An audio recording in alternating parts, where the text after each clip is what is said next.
Queridos irmãos e amigos, é um privilégio podermos estar aqui reunidos nesta manhã de sábado, em nome do Senhor.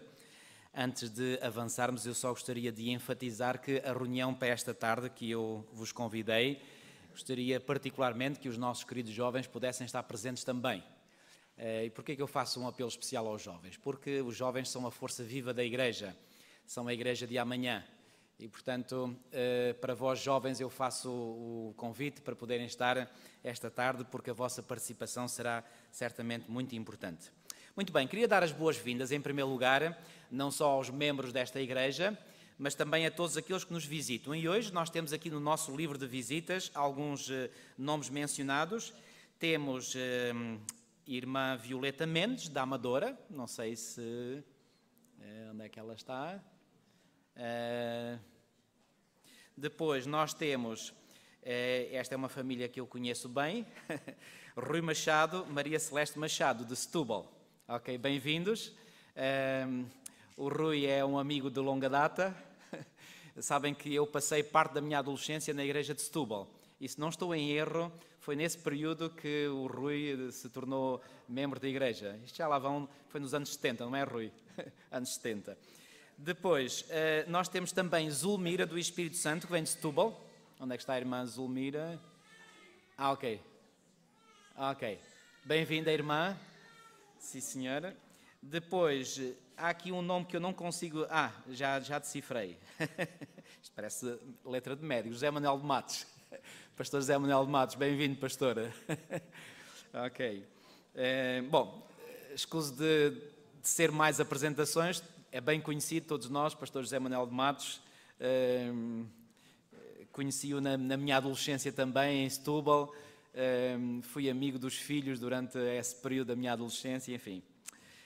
Depois temos aqui uma irmã, Zabala, vem da Venezuela. Ok, bem-vindos, ok. Depois temos duas pessoas que vêm da igreja de General Roçadas, Lisboa General Roçadas, Cristina e Vicente. Cristina... Ok, bem-vindos também da Igreja de General Roçadas. Não sei se é a primeira vez que estão aqui na Igreja de Canelas. É a primeira? Ok, bem-vindos, seja como for, muito bem-vindos. Pois bem, estes são as pessoas que registaram o seu nome, mas se há alguém que não tenha registado o seu nome e que está aqui como visita, pois bem, que se possam sentir bem no nosso meio. Pois bem, nós iremos iniciar o nosso serviço de culto solene com um momento muito especial.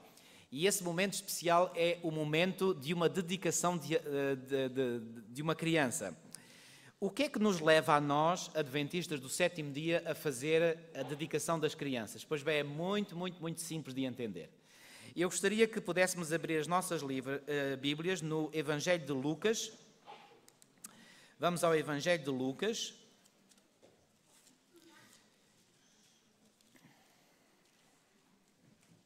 Evangelho de Lucas, no capítulo 2, e vamos ler os versículos 22 a 24. Lucas, capítulo 2, versículos 22 a 24.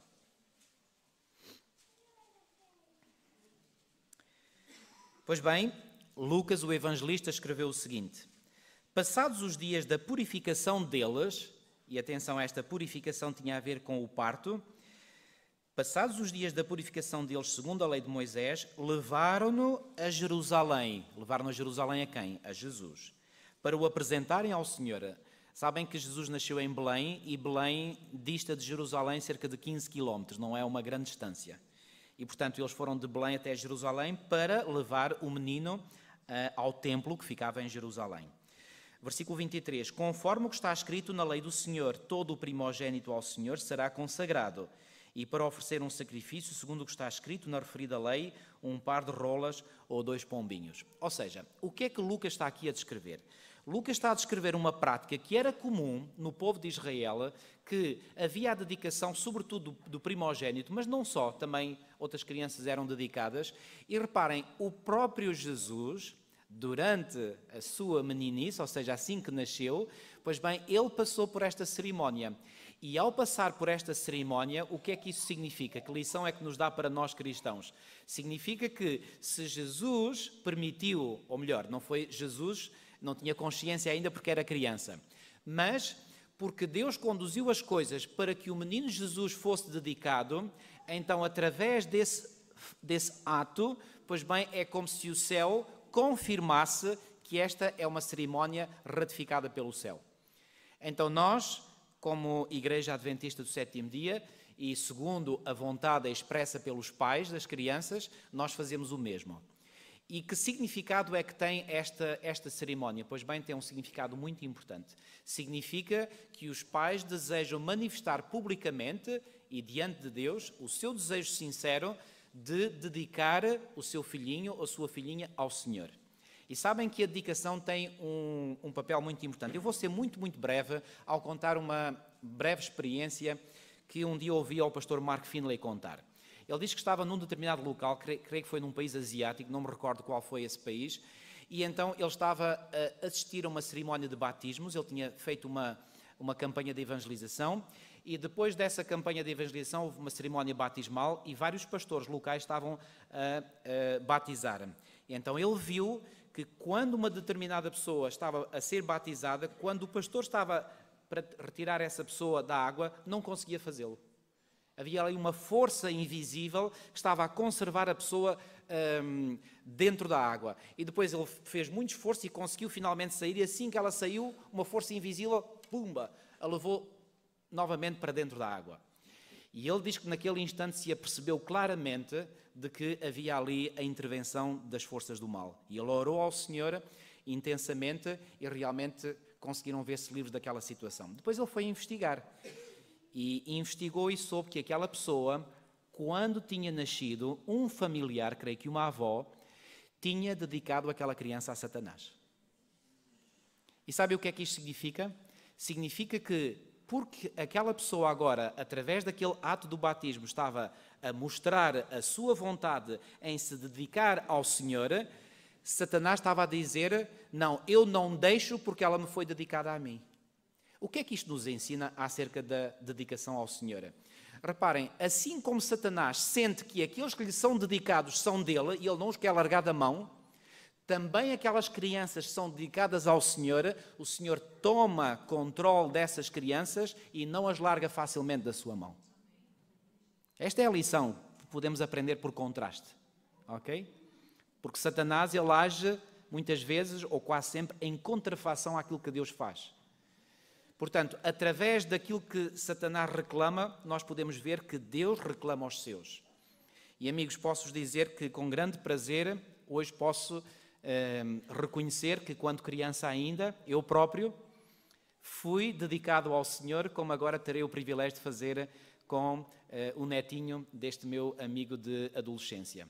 Pois bem, e sem mais delongas, eu vou convidar a Diana, convidar o Nelson, e se os avós quiserem vir, são bem-vindos também. Se quiserem vir aqui acima, serão bem-vindos, e nós iremos fazer uma oração de dedicação desta criança. E não se esqueçam, este é um momento muito importante, muito crucial, porque nós vamos dedicar esta criança ao Senhor, e ao dedicarmos a criança ao Senhor, pois bem, Deus tem a legitimidade para dizer, esta criança pertence-me, porque ela me foi dedicada a mim.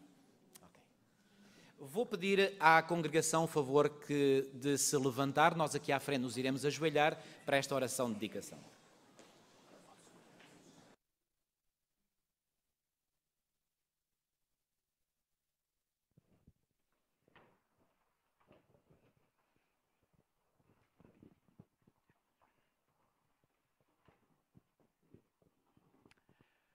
Nosso querido e amado Pai que estás nos céus, muito e muito obrigado, Senhor, porque Tu nos deste o elevadíssimo privilégio de nós sermos coparticipantes da criação.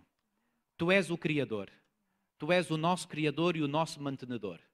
Mas Tu deste a cada um de nós, seres humanos, a possibilidade de podermos fazer parte ou de tomar parte nessa obra da criação. E, Senhor, neste momento eu quero de todo o meu coração louvar-Te e engrandecer o Teu santo nome, porque Tu deste este privilégio e esta bênção à Diana e ao Nelson de ter este filhinho, de terem este pequenino bebé, o Jeremias. E neste momento, Senhor, nós queremos dedicá-lo a Ti, Senhor. Nós compreendemos a solenidade deste ato.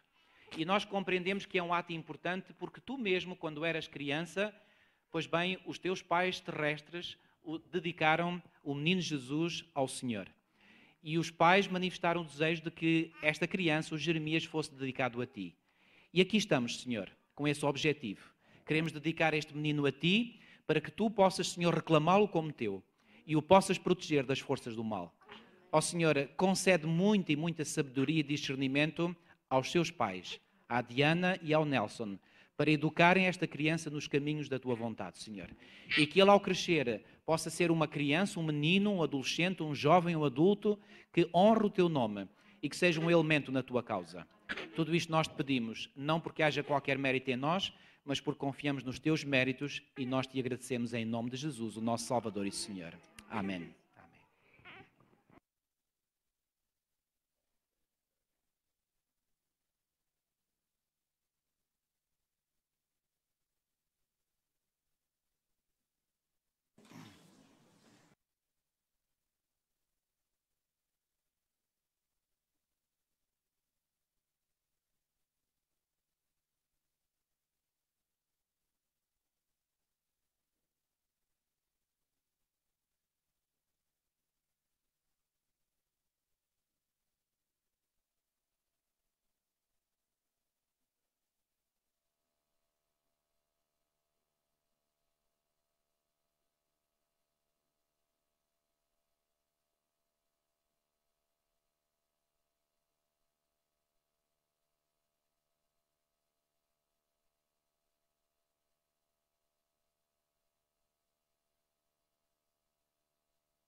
Santo és, Senhor, e hoje te apresento com humildade o bebê na tua mão.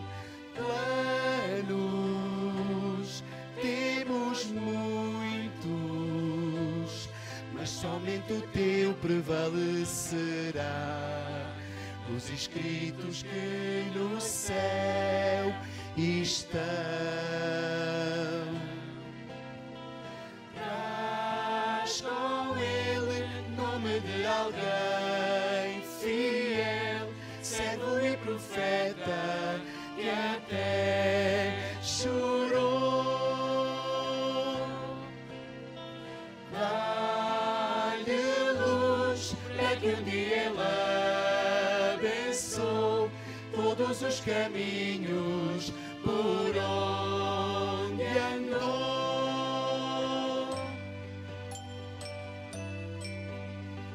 Frágil no seu corpo, livra-o do mundo em que o seu viver vá de encontro ao teu amor maior.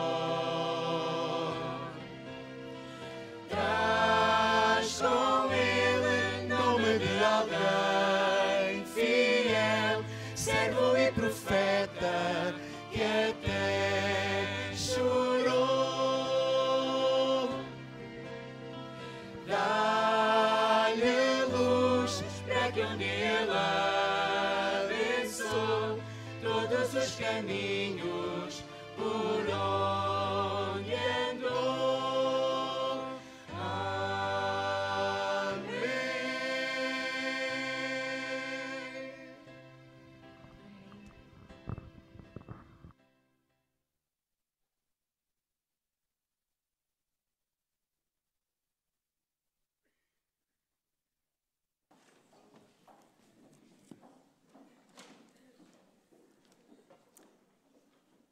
Agradeço por este momento especial que certamente nos inspirou a todos nós. Realmente o menino tem o nome de um profeta fiel, Jeremias, que até chorou. Aliás, Jeremias é conhecido como o profeta chorão, mas ele teve razões para chorar. E nós por vezes também temos razões para chorar, mas Jeremias viveu num período nada fácil e nós podemos aprender muito com o profeta Jeremias. Pois bem, não é com Jeremias que nós vamos aprender um pouco mais esta manhã, mas é uma vez mais com Davi. Vocês dizem, pastor, já nos falou por 2 sermões de Davi, ainda vai falar mais uma vez? Pois vou falar mais uma vez. E de um aspecto que eu não falei das 2 vezes anteriores. Queridos amigos, abram as vossas Bíblias em 2 de Samuel, segundo livro de Samuel, capítulo 16.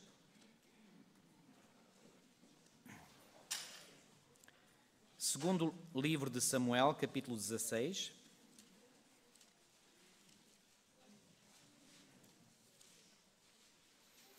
E deixem-me em poucas palavras resumir aquilo que nós vimos até hoje. Pois bem, da primeira vez nós vimos que Davi viveu um capítulo muito negro na história da sua vida. Que capítulo negro foi esse? Foi quando ele, em primeiro lugar, cobiçou uma mulher que não era a sua mulher. Depois, não só cobiçou, ele cometeu adultério com ela. E depois, digamos, o culminar dessas decisões erradas foi que ele premeditou, digo bem, o homicídio do marido dessa mulher para que a gravidez dessa mulher pudesse passar aos olhos das pessoas como sendo dele, já depois de ele ter casado com a viúva. Pois bem, nós vimos que Deus não ficou indiferente a esta situação, isto pareceu mal aos olhos do Senhor, foi o que nós vimos claramente no final do capítulo 11 de 2 Samuel, e Deus então enviou um profeta ao encontro de Davi. Esse profeta, recordam-se, foi o profeta Natã. Pois bem, Natã apresentou-se diante do rei Davi e começou por contar uma história. Lembra-se aquela história de 2 homens, um homem pobre, um homem rico. O homem rico tinha muito gado, o homem pobre só tinha uma cordeirinha de estimação. E que o homem rico recebeu a visita de alguém e quando recebeu a visita de alguém foi roubar a cordeira do homem pobre, matou-a para dar como alimento ao visitante. E o rei Davi enfureceu-se com essa situação e aí o profeta Natã aproveitou para dizer, mas tu és esse homem. E perante esta revelação, eu disse que Davi poderia ter-se revoltado, mas não se revoltou.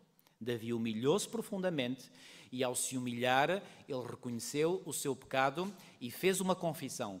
Pequei contra o Senhor. Vamos só recordar esse texto uma vez mais no capítulo 12 de 2 de Samuel, é só um bocadinho atrás do capítulo 16.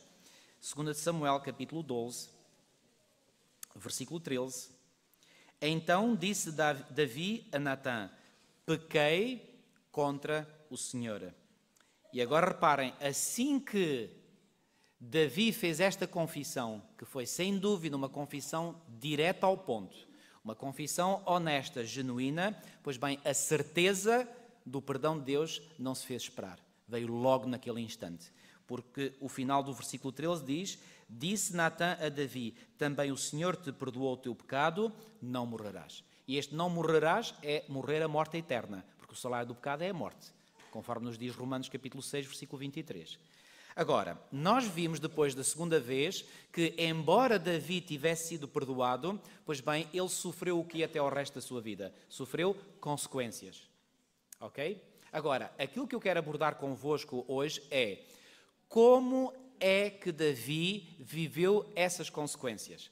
Como é que ele lidou com essas consequências? Porque esta é uma pergunta importante para nós. Porque, reparem, eu enfatizei e volto a referir que é muito importante nós termos a certeza pela fé de que Deus perdoou os nossos pecados. E que ao vivermos as consequências, nós não devemos misturar as coisas. Ou seja, nós devemos ter a nossa mente clarificada de que, ok, estamos a sofrer consequências, mas o meu pecado foi perdoado. E isso nos alivia de um grande peso mental.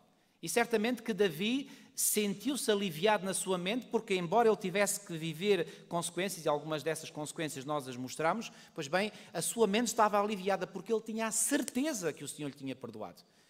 E vimos isso no Salmo 51, no Salmo 32 também podemos ver. Agora, no capítulo 16, que é o capítulo que eu indiquei que nós vamos ler agora, nós encontramos aqui um episódio muito interessante que nos mostra a atitude que Davi manifestava quando ele vivia algumas dessas consequências. E uma das consequências que eu não referi da última vez é esta, que vem aqui mencionada no capítulo 16, portanto estou em 2 de Samuel, capítulo 16, e vamos ler a partir do versículo 5.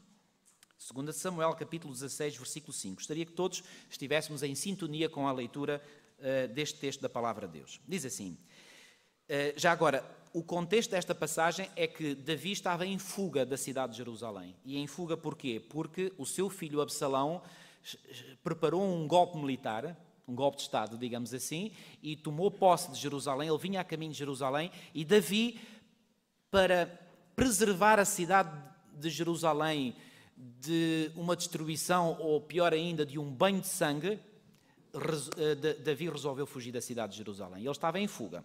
E quando ele está em fuga, diz aqui o versículo 5, tendo chegado o rei Davi a Baurim, eis que dali saiu um homem, e reparem, este homem é-nos apresentado, diz que era da família da casa de Saul. Quem era Saul? Era o rei que tinha precedido Davi no trono, certo? Cujo nome era Simei, filho de Gera. Saiu e ia amaldiçoando. E amaldiçoando quem? Vamos ler o versículo 6. Atirava pedras contra Davi e contra todos os seus servos, não era só contra Davi, era contra todos os seus servos que acompanhavam a Davi, ainda que todo o povo e todos os valentes estavam à direita e à esquerda do rei. Ou seja, houve pessoas que estavam do lado de Davi, que se puseram certamente ao seu lado, do lado direito e do lado esquerdo, para proteger, portanto, o rei daquela chuva de pedras que vinha da parte deste indivíduo. Vocês poderão dizer como é que eles o faziam. Bom, certamente eles teriam escudos e com os escudos protegiam das pedradas. Certamente nenhuma pedra atingiu Davi, presumimos nós. Mas o que é certo é que o outro diz lá claramente, atirava pedras contra Davi. E agora o versículo 7 diz que, para além de atirar pedras, ele amaldiçoava a Davi. Versículo 7. Amaldiçoando, dizia Simei, fora daqui, fora, homem de sangue, homem de Belial. Eu posso imaginar o tom com que este homem Simei falava contra Davi. Certamente que seria num tom ainda mais ríspido e mais agreste do que aquele que eu tentei manifestar aqui. E agora eu pergunto-vos, será que de certo modo aquilo que Simei estava a dizer correspondia à verdade, sim ou não? Reparem o que ele disse, vamos ler outra vez. Versículo 7, estamos no versículo 7 do capítulo 16 de 2 Samuel. Fora daqui, fora, homem de sangue. Será que estas palavras eram palavras que se ajustavam a Davi, sim ou não? Sim. Ou seja, esta acusação era uma acusação injusta ou justa? Era justa. E porquê que este homem chamava a Davi homem de sangue? Então, mas ele não tinha sido responsável pela morte de Urias o Heteu? E não só de Urias, lembram-se que não foi só Urias que morreu. Outros servos, outras pessoas, morreram igualmente. Não foi só Batseba que ficou viúva. Outras famílias ficaram enlutadas. Tudo devido ao plano de homicídio premeditado que Davi fez. E, portanto, este homem, ao estar aqui a dizer homem de sangue, ele não estava a dizer nenhuma mentira. Portanto, Davi realmente tinha sido um homem de sangue. E depois diz homem de Belial. Bom, sabem que esta expressão homem de Belial é das expressões mais ofensivas que se pode dizer a um judeu. Porque Belial tem a ver com Satanás. Ou seja, chamar homem de Belial a alguém é o mesmo dizer tu és um filho de Satanás. Tu és uma pessoa que encarna no seu caráter, na tua vida, Satanás, os traços e o caráter de Satanás. Bom... Eu pergunto-vos mais uma vez, sob um determinado ponto de vista, esta acusação era verdadeira ou era falsa? Bom, Jesus não disse a Satanás que ele é homicida desde o princípio, então e não manifestou Davi traços de homicida ao planear o homicídio de Batseba e ao permitir indiretamente que outros morressem igualmente? Portanto, este homem, podemos dizer até certo ponto que este homem estava certo nas afirmações que ele fazia contra Davi. Agora, vamos ver qual foi a reação.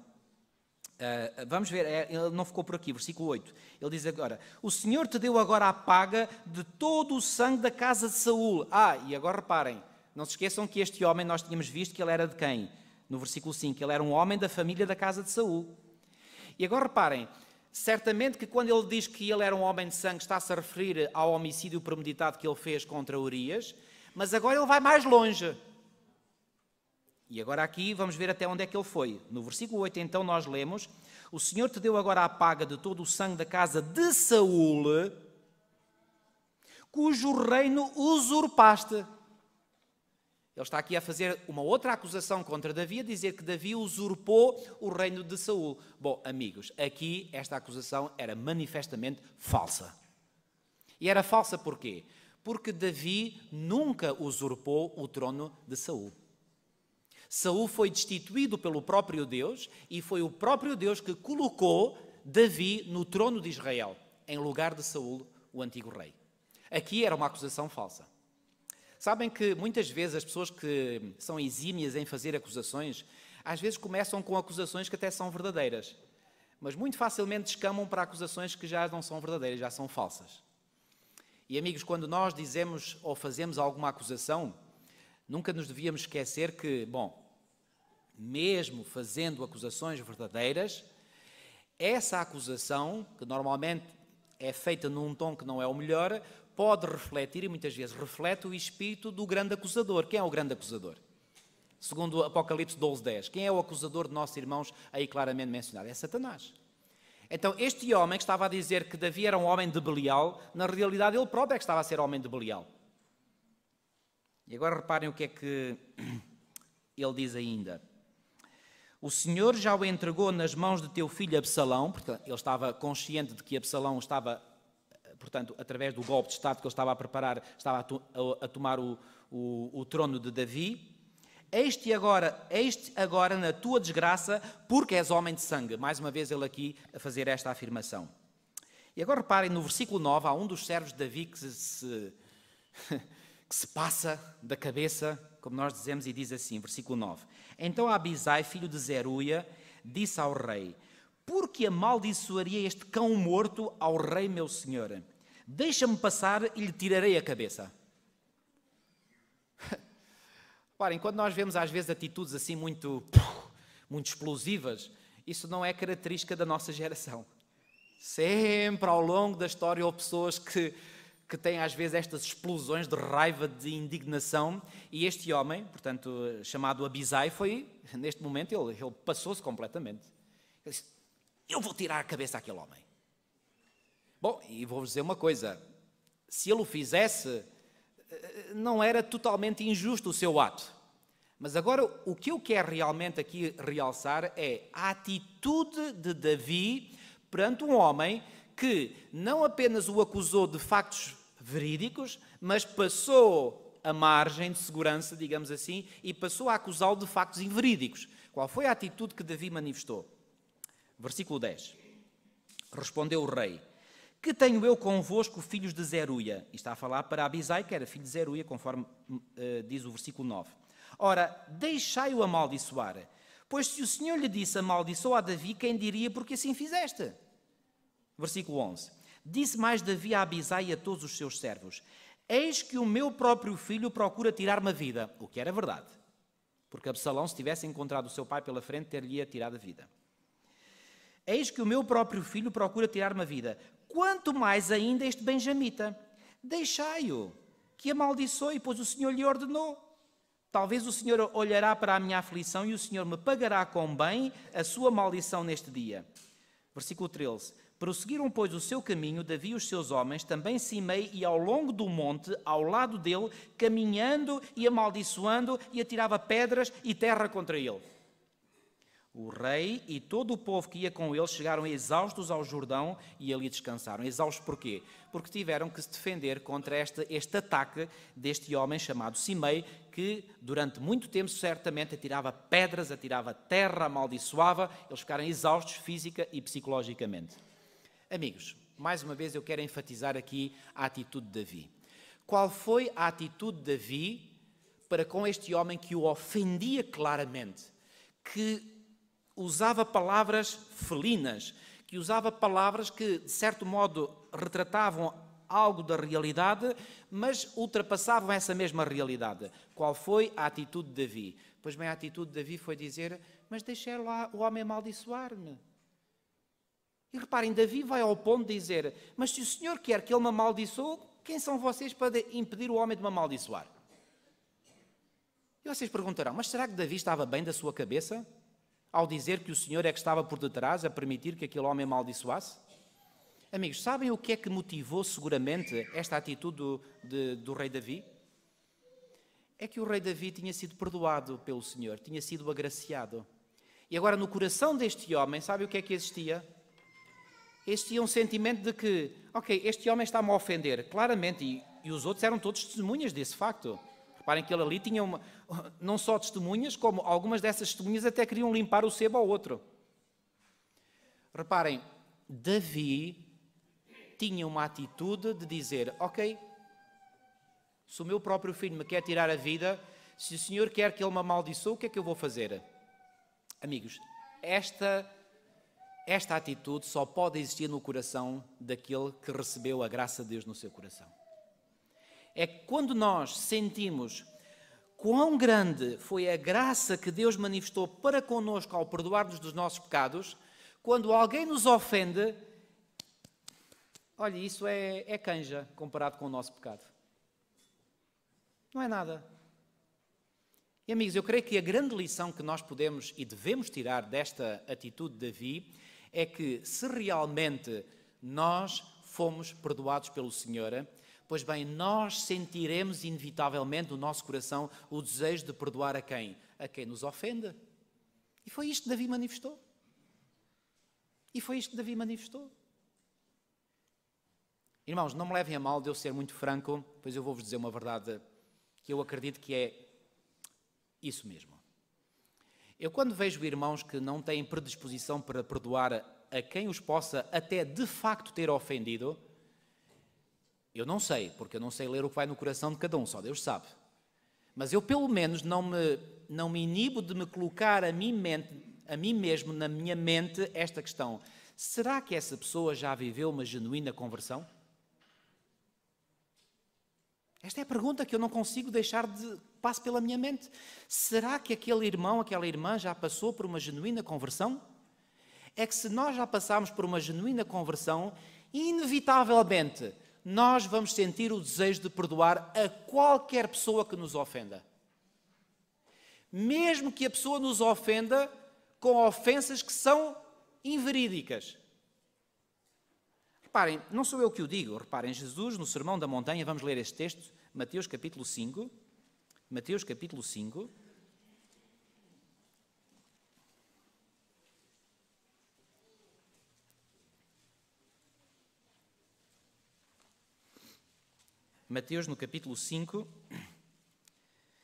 e vamos ler os versículos 11 e 12. Mesmo no final destas bem-aventuranças, Jesus disse o seguinte, versículo 11, bem-aventurados sois quando por minha causa vos, quê? Injuriarem. Pergunto, Davi foi vítima de uma injúria daquele homem chamado Simei, sim ou não? Claro que foi.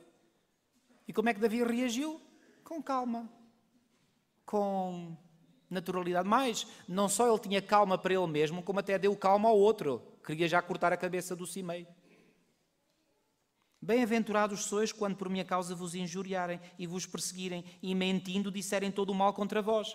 Estava outra mentira, dizer que Davi tinha usurpado o trono de Saul. Estava a mentir, claramente.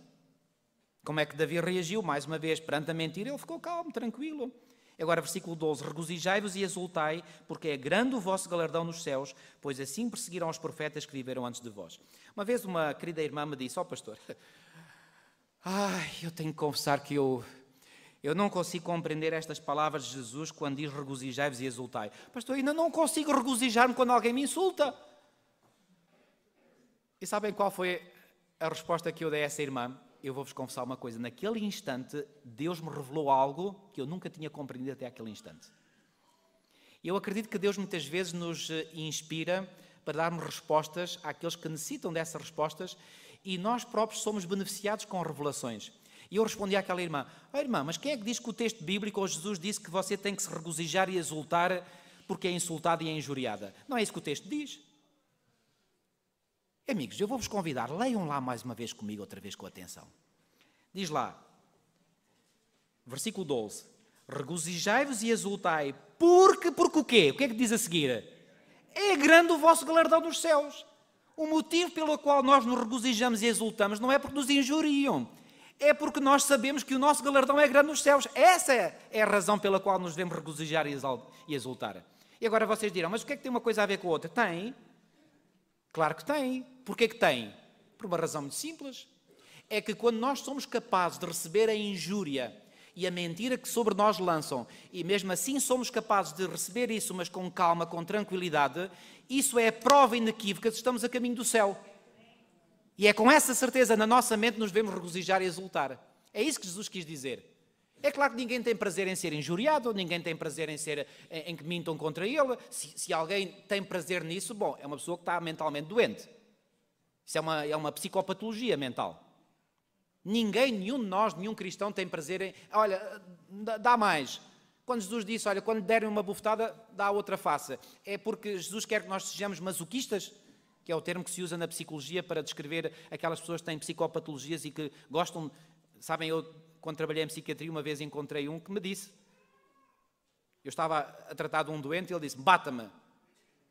Eu olhei para o homem, está mesmo doido o homem. Claro, estava mesmo. E ele disse, bata-me. Não bate nada ao homem. Bata-me, já disse que bata. E eu depois quis experimentar e dei-lhe um estalo mesmo na cara. Bata-me mais, com mais força. Eu disse, eu só agora para dar troco aqui a este maluco. Reparem, há pessoas que têm prazer em sofrer. São masoquistas. Vocês acham que é isso que Jesus nos quer ensinar a nós? De forma alguma.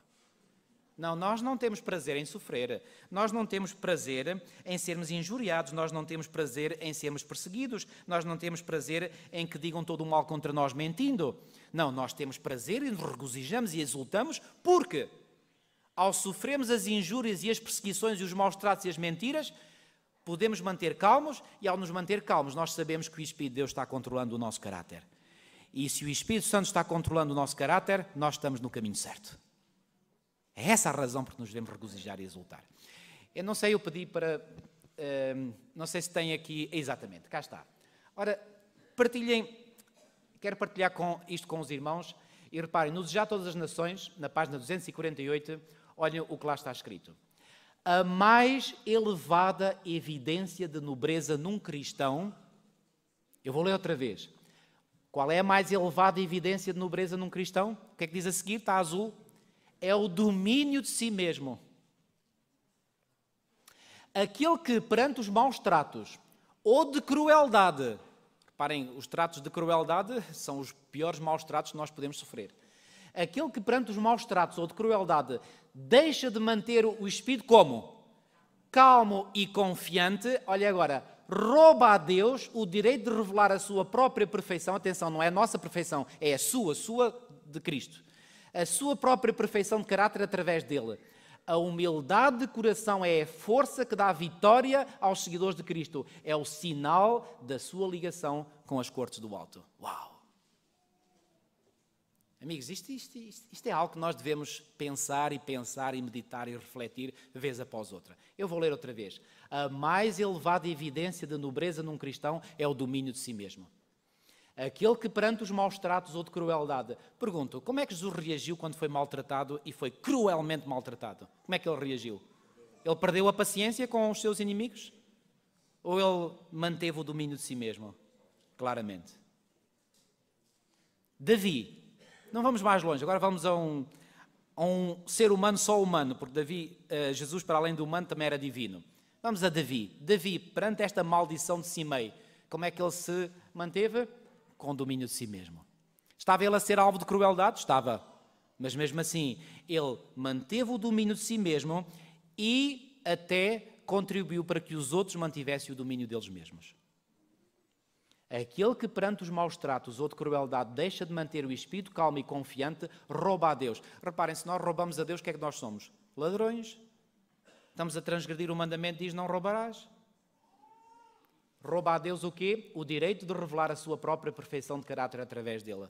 Ou seja, quando nós, perante os maus tratos e a crueldade, nós manifestamos domínio de nós próprios, o que é que estamos a revelar? Que Cristo está em nós. Amigos, isto não é possível com a força humana. É impossível. Eu falo por mim mesmo. Eu sei qual é o bicho que está cá dentro. Este animal cá está dentro. E este animal, que é nada mais, nada menos do que a nossa natureza pecaminosa, ela tem que estar controlada. Sabem, às vezes eu vejo o Espírito Santo como colocando em mim o Alzheimer. Sabe o que é o Alzheimer? Se põe no focinho dos cães. Às vezes é o que eu preciso. E às vezes digo ao Senhor, põe um Alzheimer em mim. Porque se o Senhor não põe um Alzheimer em mim, eu vou-vos dizer, isto Ui. Sabe o que é que Tiago diz no capítulo 3? Que a língua põe o quê? Põe uma floresta em chamas. E a língua pode fazer coisas terríveis. Nós precisamos... Uma vez eu estava a trabalhar na nossa clínica adventista na Suíça e de vez em quando, era raro, mas de vez em quando tínhamos assim uns pacientes assim mais difíceis e encontrei lá uma senhora, mas ela estava tão... reivindicava tudo e mais alguma coisa, e eu cheguei lá e ela não estava contente, e queria mais isto e mais aquilo, não sei quanto. Olha, eu vou-vos contar uma coisa, eu vou-vos confessar uma coisa. Eu estava ali diante da senhora, eu tinha um tabuleiro de inox nas minhas mãos, com algumas coisas lá em cima. Eu vou-vos dizer o que é que passou pela minha mente. Não o fiz, graças a Deus. E depois vou-vos dizer o que é que eu fiz. Mas naquele momento, sabe o que é que tive vontade de pegar no tabuleiro e espetar-lhe na cara? Assim, para trás! E quando passou isto pela mente, eu saí imediatamente do quarto, fui lá para um local de refúgio, que era uma casa de banho, eu pus-me de joelhos e disse, ai Senhor, por favor, ajuda-me, controla-me, ai Senhor, o que é que... Imagina que eu teria feito aquilo à mulher, eu seria logo despedido, e por justa causa. Oh Senhor, por favor, controla-me, a mulher é uma víbora, mas ajuda-me a suportá-la. E olha, o Senhor aliviou o meu coração, voltei ao quarto dela, meu coração já ia em paz. Amigos, quantas vezes isto nos acontece? A gente às vezes dá vontade de... com que o vulcão exploda cá de dentro. Amigos, mas se o vulcão explodir, é sinal de que nós não temos essa ligação com as cortes do alto. Se nós temos essa ligação com as cortes do alto, então o domínio de si mesmo vai ser uma realidade na nossa vida. Que Deus nos ajude a perdoar a quem nos ofende e, mais do que a perdoar, a nós podermos olhar para eles como se eles nunca nos tivessem ofendido. Não se esqueçam, Deus olhou para Davi, lembram-se daquele texto que nós lemos há 6 semanas atrás? Deus olhou para Davi como se ele nunca tivesse pecado. E Deus quer que nós olhemos para quem nos ofendeu como se eles nunca nos tivessem ofendido. Que Deus nos ajude a viver este espírito na cerimónia de Santa Ceia que nós iremos viver a seguir. Amém.